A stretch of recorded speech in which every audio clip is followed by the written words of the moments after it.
कि कयास ये लगाए जा रहे हैं कि नेपाल के सेना प्रमुख और राष्ट्रपति ने सुशीला कार्की के नाम पर सहमति जता दी है।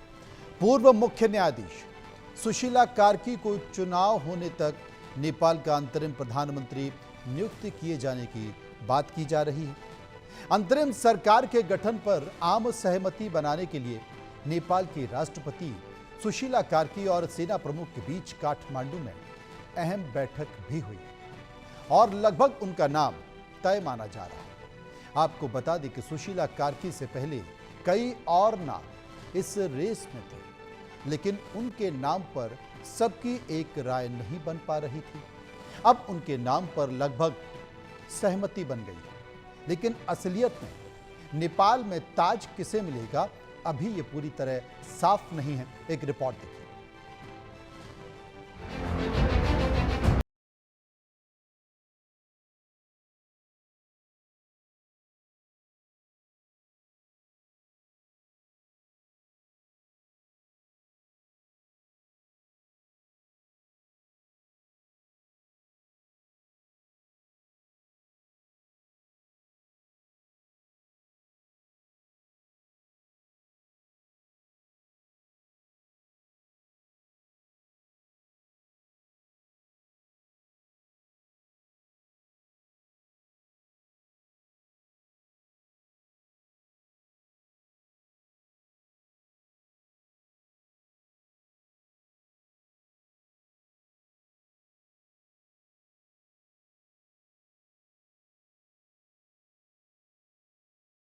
अगला चुनाव होने तक इस पद पर रहेंगी, लेकिन सुशीला कार्की को यह पद आसानी से नहीं मिला।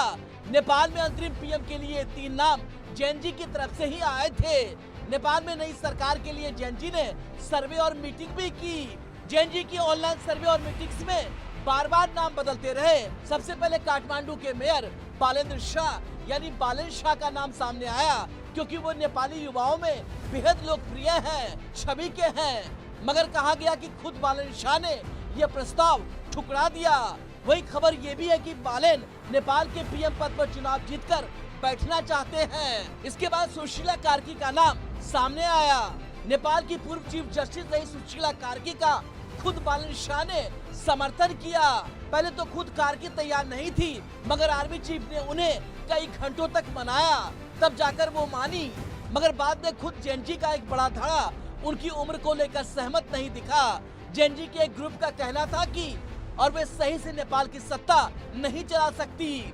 इसके बाद खबर आई कि खुद कार्की ने अंतरिम पीएम की रेस से अपना नाम वापस ले लिया। तब जैन जी ने कुलमान घिसिंग का नाम आगे बढ़ाया। अब सबको लगा कि कुलमान घिसिंग सबसे मजबूत दावेदार हैं, मगर रात होते होते बाजी पलट गई। आर्मी चीफ और राष्ट्रपति के साथ बैठक हुई और एक बार फिर सुशीला कार्की का नाम आगे निकल गया, मगर फिर भी कार्की के नाम पर आम सहमति नहीं बन पाई। इसके अलावा कुछ लोग नेपाल के राजा ज्ञानेन्द्र शाह के पोते हरेंद्र सिंह का नाम भी उछालते रहे। वहीं सारे नामों को पछाड़ते हुए सुशीला कार्की ने बाजी मार ली और अब उन्हें नेपाल का अंतरिम पीएम चुन लिया गया है। सुशीला कार्की नेपाल की पहली चीफ जस्टिस रह चुकी है। उन्होंने महेंद्र मोरंग कॉलेज से ग्रेजुएट की पढ़ाई की और फिर बनारस हिंदू विश्वविद्यालय से राजनीति शास्त्र में मास्टर्स की डिग्री हासिल की। इसके अलावा उन्होंने नेपाल की त्रिभुवन यूनिवर्सिटी से कानून की डिग्री ली। सुशीला कार्की ने 1979 में वकालत शुरू की। 2009 में उन्हें नेपाल सुप्रीम कोर्ट का एडवोकेट जज बनाया गया और 2010 में परमानेंट जज बना दिया गया। उन्होंने 11 जुलाई 2016 से 6 जुलाई 2017 तक नेपाल की मुख्य न्यायाधीश के रूप में सेवा दी। सुशीला कार्की के चीफ जस्टिस रहते हुए भ्रष्टाचार के खिलाफ सख्त कदम उठाए गए, जिनमें नागरिकता, पुलिस नियुक्तियों में घोटाला, फास्ट ट्रैक कोर्ट की स्थापना और भ्रष्टाचार से जुड़े कई मामलों में शामिल है। सुशीला कार्की इतनी एक्टिव थी कि राजनीतिक दलों को इसमें संकट नजर आ रहा था और शायद इसलिए 2017 में नेपाल के राजनीतिक दलों ने उनके खिलाफ संसद में महाभियोग प्रस्ताव पेश किया, जिसके खिलाफ नेपाल की जनता हो गई और फिर इस प्रस्ताव को वापस लिया गया। सुशीला कार्की नेपाल और भारत के रिश्तों को मजबूत करने की पक्षधर है। वे मानती है कि प्रधानमंत्री नरेंद्र मोदी अच्छा काम कर रहे हैं। हाल ही में उन्होंने पीएम मोदी की तारीफ करते हुए कहा कि मेरे जहन में मोदी जी के लिए अच्छा इंप्रेशन है।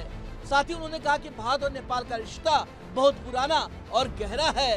उन्होंने बताया कि दोनों देशों के बीच रिश्तेदार और दोस्त भी जुड़े हैं।